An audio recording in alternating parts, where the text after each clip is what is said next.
Hi, and welcome to another episode of The Disruptive Author. Today, I'm looking at 6 reasons why authors should embrace minimalism in their lives. Now, in today's culture, we're constantly fed the message that we need to do more, be more, and have more in our lives in order to have a good life.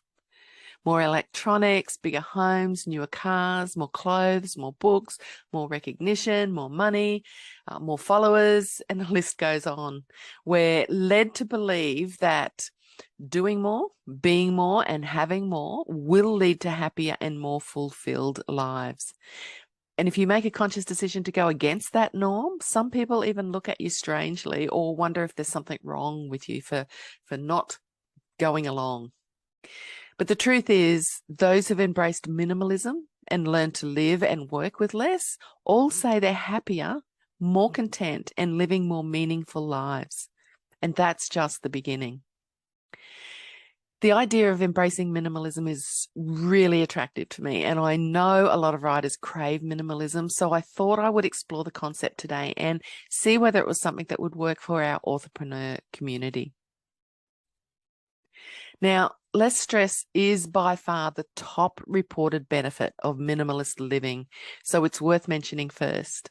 As you embark on this new way of life, you'll find that having fewer things to worry about, both material possessions, clutter, and time commitments, greatly reduces your stress level.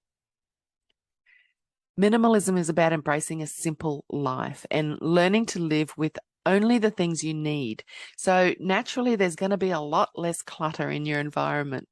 Of course, this also means that one of the first steps that you'll need to do is go through all the current clutter and get rid of the unnecessary possessions that you've got in your environment. Most people living minimalist life have said that this was by far the hardest part of the journey for them, but it was worth it in the end. And if you've done any clutter clearing ever, you'll know how good that feels. But it's probably important to just keep in mind your vision for why you want the minimalist life, and that will help you stay on task as you are letting go of things. And don't forget, you can help other people with your donations, with those things that you are giving away, by giving them to local charities and churches. Now, by moving away from the extreme commercialism that seems normal in today's world, you actually won't fall victim to always needing more, and more. The result of this means you'll have more money and reduced debt. Imagine having the cash to take a fabulous trip, or to invest that extra cash in your business, or because you resisted the urge to buy every single new toy and gadget that your friends and competitors had bought. More time. Another essential part of embracing minimalism is clearing the clutter of overbooked schedules and too much to do. Whose calendar is just completely overloaded and cluttered?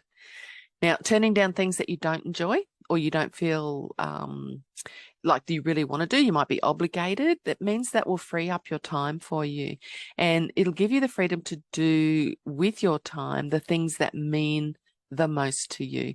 So that might be spending time with family and friends, or it might be traveling, or even volunteering for your favorite non-for-profit. Now, spending less time cleaning your living and working environment. There were the 2 top complaints about housework, cleaning in particular, were 1, that it takes too long, and 2, that there's too much stuff to clean or clean around. Now, the good news is that embracing minimalism means there'll be far less of this, of course.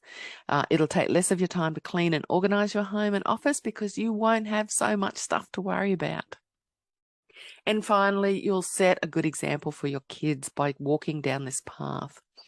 Just as adults get caught up in the world's message that we have to have more, and more, so do our kids. In fact, most kids nowadays live lives of absolute entitlement. They don't know what it means to not have things in excess. So embracing minimalism, especially if your kids are little, will be a really good example for teaching them about what is and isn't important to us. And finally, about feng shui, I know from a feng shui perspective that less is definitely more. There is more peace and harmony associated with less stuff because there's less demand, less responsibility, less worry, less stress, and less feeling driven. And there's far more time to write when you're not worrying about all your stuff. What writer doesn't crave that?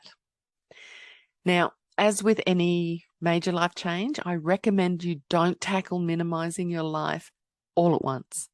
Start by creating a vision for what you want to experience and tackle each environment slowly but with purpose. As you make more changes and discover the freedom that minimalism provides, I'm sure you'll wonder why you didn't start doing it sooner. So that's it from me for this week. I just want to let you know we do have a qualified feng shui consultant in our disruptive author community. Her name's Leanne Carius. Reach out to her at fengshuistoreandmore.com. If you would like to connect with her and create a more loving, supportive environment with her guidance. And that way you'll be more creative and write more books. I'm sure she'll be delighted to hear from you.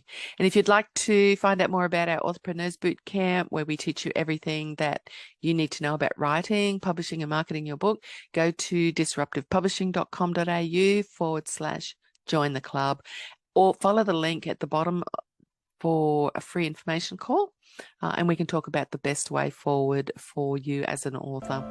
All right, that's it from me. Bye for now.